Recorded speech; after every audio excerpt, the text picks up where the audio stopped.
quand j'ai créé l'asso, c'est parce que j'en ai eu marre d'attendre que des solutions soient proposées. Comment préservons-nous les ressources naturelles? Comment on partage les richesses? Comment on peut se soigner convenablement? Comment on peut se chauffer convenablement? Parce que ça nous est insupportable de voir à quel point votre naissance conditionne toute votre vie future. Une société égalitaire, c'est une société dans laquelle on vit mieux. C'est maintenant qu'il faut faire, avec les acteurs qui sont quotidiennement sur le terrain. Parmi ces acteurs de terrain, 1,5 million d'associations engagées pour le climat, la biodiversité, la justice sociale, contre les précarités, les exclusions, les inégalités. Elles œuvrent quotidiennement pour une société plus juste et plus fraternelle. Elles interpellent, elles soutiennent, elles mobilisent, elles font aux côtés de 12 millions de bénévoles. Avec ce podcast, découvrez les associations qui s'engagent pour faire face aux enjeux environnementaux, sociaux et économiques, pour faire partie vous aussi de ceux qui font.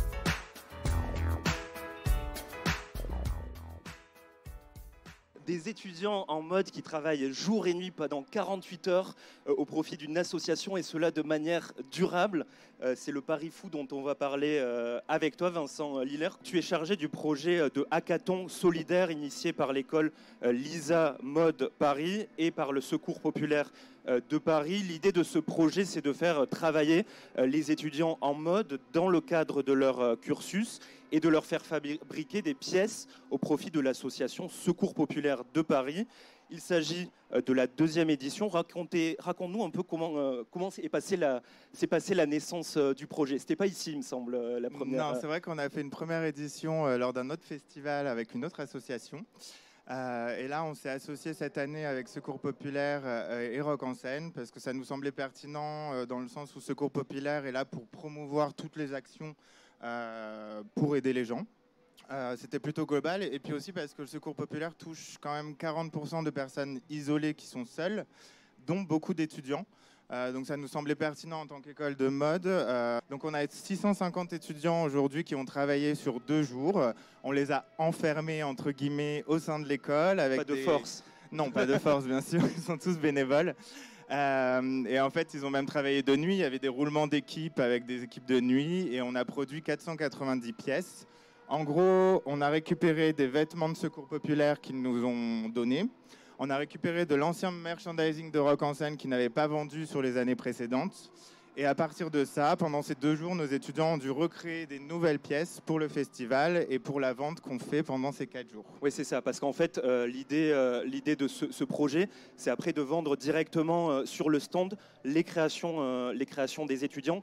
Comment ça se passe en fait concrètement? Qu'est-ce qu'on peut retrouver là sur le stand? On peut retrouver des petits porte-gourdes pour le festival, on peut retrouver les bobs qui sont complètement réversibles aussi.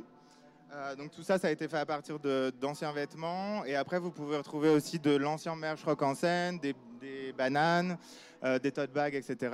Où là, il y a eu de la sérigraphie qui a été faite. En fait, le travail des étudiants est créatif en général. Donc c'était soit de la broderie, soit de la sérigraphie, soit vraiment de la construction d'une nouvelle pièce à partir d'une ancienne.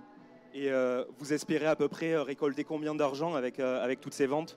Alors j'ai une bonne nouvelle parce que sur la saison dernière, on avait fait du coup 2 000 € et aujourd'hui, on a déjà dépassé 2 000 €. Donc c'est tout ça, tous les bénéfices sont reversés à Secours populaire. Donc ça, c'est super cool pour eux et on est ravis de pouvoir tous vous rencontrer autour de ça. Ouais. L'argent va être reversé à Secours populaire pour un projet en particulier. J'aimerais bien qu'on en parle de comment cet argent va-t-il être utilisé après par le Secours populaire. Donc l'argent, pour répondre à ta question, va être vraiment pour aider. Donc ce sera plus la partie vestiaire solidaire. C'est ça, ceux qui solidaire, accompagnent pour la dignité de s'habiller comme tout le monde, d'être un peu à la mode, etc.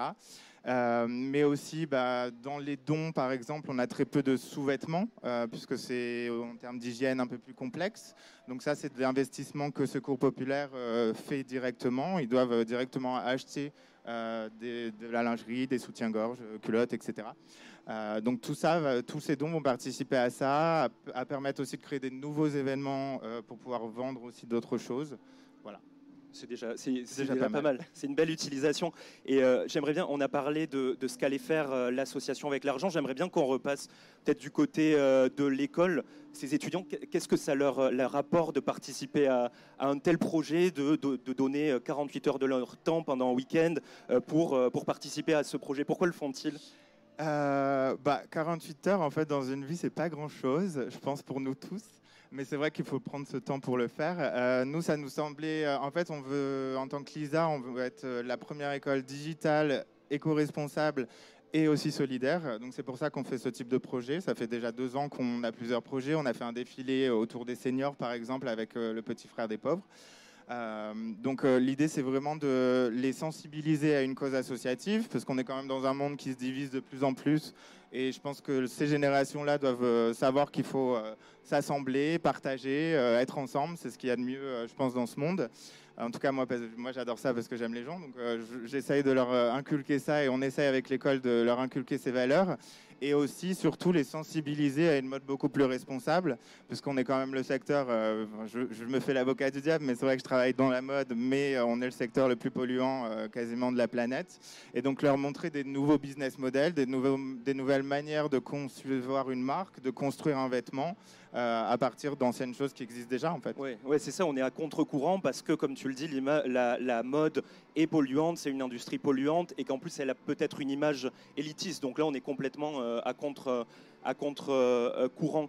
Et la suite, là, pour Lisa Mode, pour Secours Populaire Paris, qu'est-ce qui va se passer dans les mois, les années qui arrivent? Est-ce que vous avez des projets en particulier autour de cette question de la mode durable et solidaire?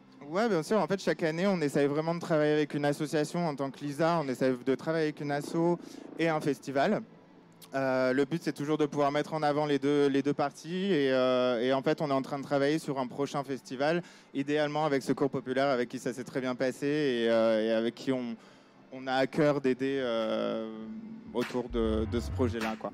Merci Vincent Lillers d'avoir répondu aux questions de Care News. Cet épisode de Ce qu'ils font a été réalisé dans le cadre d'un appel à projet du festival Rock en scène auquel Care News était associé. À très vite pour un nouvel épisode.